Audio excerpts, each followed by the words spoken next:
Pense na administração pública como se fosse um sistema operacional de um computador, sabe? De tempos em tempos, ele precisa de uma atualização. Cada update desses veio para consertar problemas, melhorar o desempenho e, no final das contas, servir melhor a quem usa, ou seja, cada cidadão. Vamos dar uma olhada em como essa grande atualização aconteceu no Brasil. Pois é, essa é a grande pergunta, não é? Como é que uma estrutura tão gigante e complexa como um governo consegue se adaptar, se modernizar? A história do Brasil, nesse sentido, é um caso muito interessante de reinvenção contínua. E é exatamente essa jornada que a gente vai desvendar agora.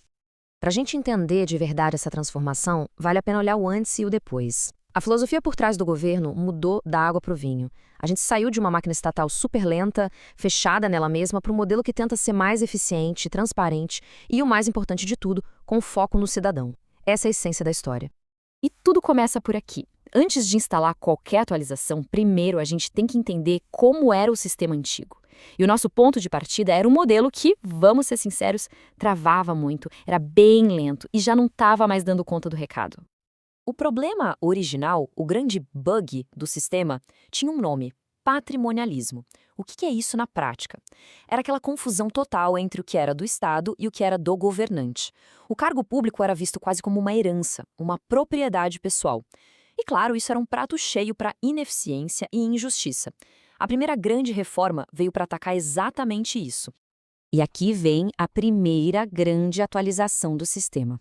A ideia era bem clara: substituir o caos e o jeitinho pessoal por uma estrutura organizada, com regras claras, profissionalismo e, principalmente, impessoalidade.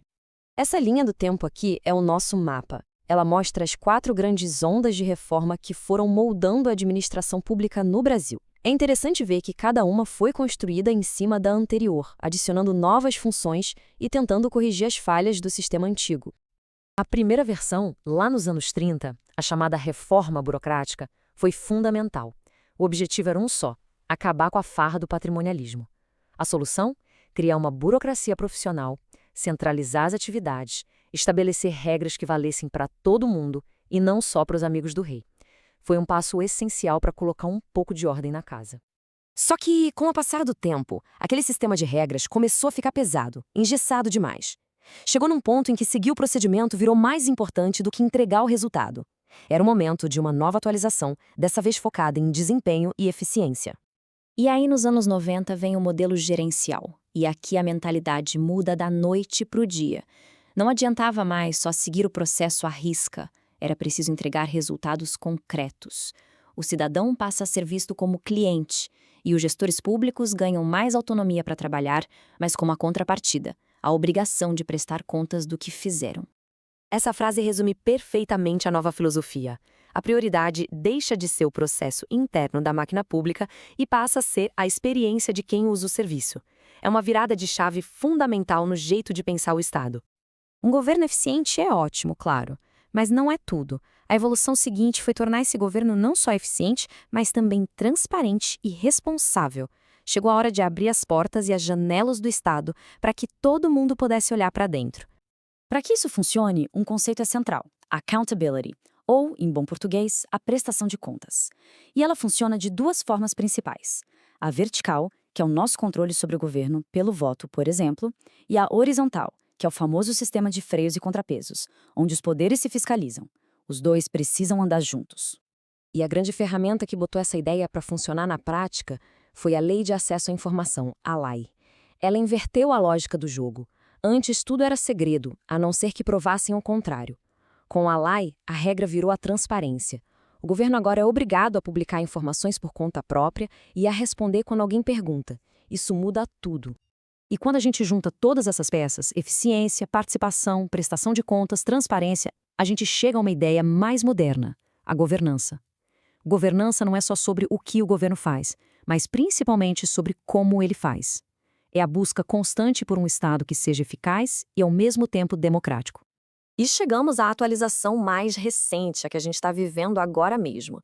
É a transição dos balcões de atendimento e da papelada sem fim para os serviços digitais disponíveis ali na palma da mão.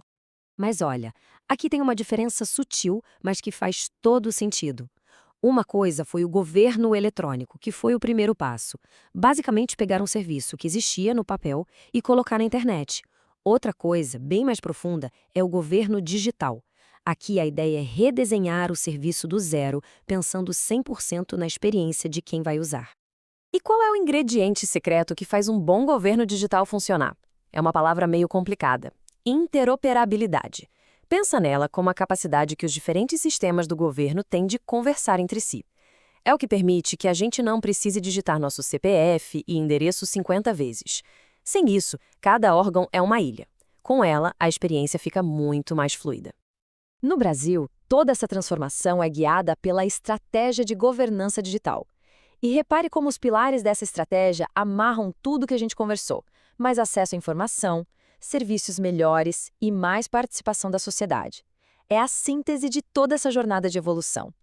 E isso nos leva ao final da nossa análise, mas ao começo de uma nova pergunta. Nós vimos a transição do patrimonialismo para a burocracia, da burocracia para o modelo gerencial e dele para o digital. E agora? Qual será a próxima grande atualização? Um governo guiado por inteligência artificial? Uma gestão baseada em blockchain? A reflexão fica aberta.